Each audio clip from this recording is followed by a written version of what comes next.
जय श्री कृष्ण। आज हम निर्जला एकादशी ज्येष्ठ मास शुक्ल पक्ष की कथा का पठन करेंगे।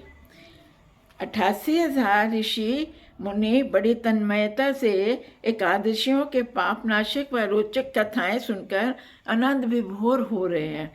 अब सबने ज्येष्ठ मास के शुक्ल पक्ष की एकादशी की कथा सुनने की इच्छा व्यक्त की। तब सूत जी ने कहा, एक बार भीमसेन व्यास जी से बोले, हे पितामह, भ्राता युधिष्ठिर, माता कुंती, द्रौपदी, अर्जुन, नकुल, सहदेव आदि एकादशी के दिन व्रत करते हैं और मुझे भी एकादशी के दिन अन्न खाने को मना करते हैं। मैं उनसे कहता हूँ कि भाई, मैं भक्ति पूर्वक भगवान की पूजा कर सकता हूँ और दान दे सकता हूँ, परंतु मैं भूखा नहीं रह सकता।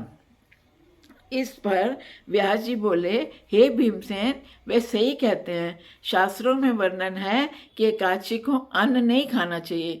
यदि तुम नरक को बुरा और स्वर्ग को अच्छा समझते हो तो प्रत्येक मास की दोनों एकादशियों को अन्न मत खाया करो।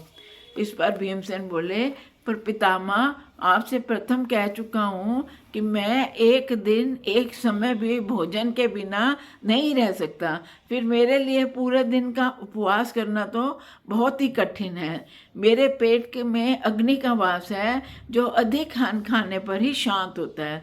यदि मैं प्रयत्न करूं तो वर्ष में एक एकादशी का व्रत अवश्य कर सकता हूं। अतः आप मुझे कोई ऐसा व्रत बताइए जिसके करने से मुझे स्वर्ग की प्राप्ति हो सके।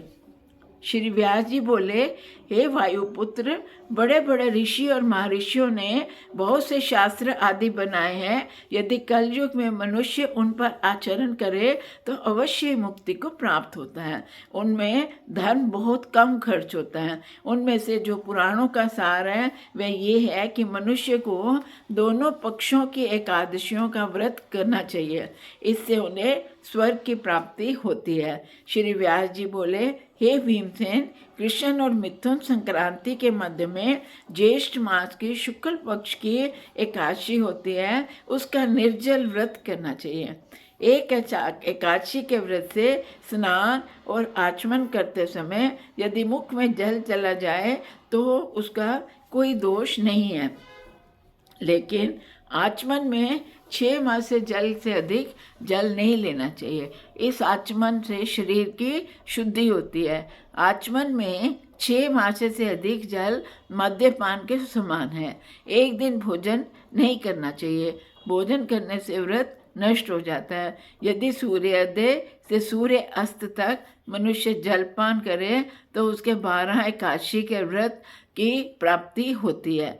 द्वादशी के दिन सूर्योदय से पहले ही उठना चाहिए। उसके पश्चात भूखे ब्राह्मण को भोजन कराना चाहिए। तत्पश्चात स्वयं भोजन करना चाहिए। हे भीमसेन, स्वयं भगवान ने मुझसे कहा था कि इस एकादशी का पुण्य समस्त तीर्थों और दान के बराबर है।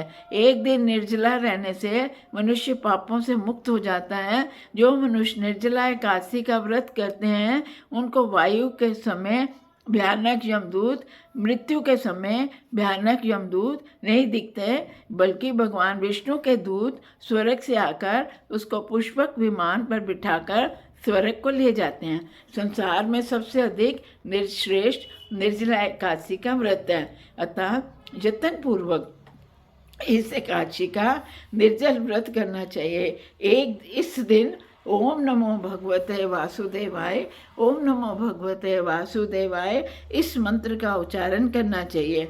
इस दिन गोदान करना चाहिए। इस एकादशी को भीमसेनी या पांडव एकादशी भी कहते हैं। निर्जल व्रत करने से पहले मनुष्य भगवान की पूजा करनी चाहिए और उनसे विनय करनी चाहिए कि हे भगवान, आज मैं निर्जल व्रत करता हूँ, इसके दूसरे दिन भोजन करूँगा। मैं इस व्रत को श्रद्धापूर्वक करूँगा, मेरे सब पाप नष्ट हो जाएं। इस दिन जल से भरा हुआ घड़ा वस्त्र आदि से ढककर स्वर्ण आदि किसी सुपात्र को दान करना चाहिए।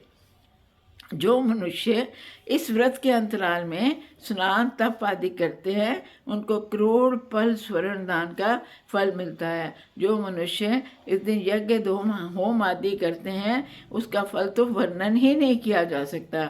इस निर्जला एकादशी के व्रत से मनुष्य विष्णु लोक को जाता है। जो मनुष्य इस दिन अन्न खाते हैं उनको चंडाल समझना चाहिए, वे अंत में नरक में जाते हैं। ब्रह्म हत्यारे, मद्यपान करने वाले, चोरी करने वाले, गुरु से द्वेष करने वाले, असत्य बोलने वाले अगर इस व्रत को करें तो वह भी स्वर्ग को जाते हैं।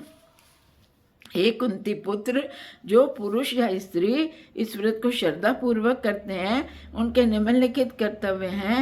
उन्हें सर्वप्रथम विष्णु भगवान की पूजा करनी चाहिए, तत्पश्चात गोदान करना चाहिए, उस दिन ब्राह्मणों को दक्षिणा मिष्ठान आदि देना चाहिए। निर्जला के दिन अन्न, वस्त्र, छत्र, उपान आदि का दान करना चाहिए। जो मनुष्य इस कथा को प्रेम पूर्वक सुनते, पढ़ते, सुनाते हैं वे भी स्वर्ग के अधिकारी हो जाते हैं।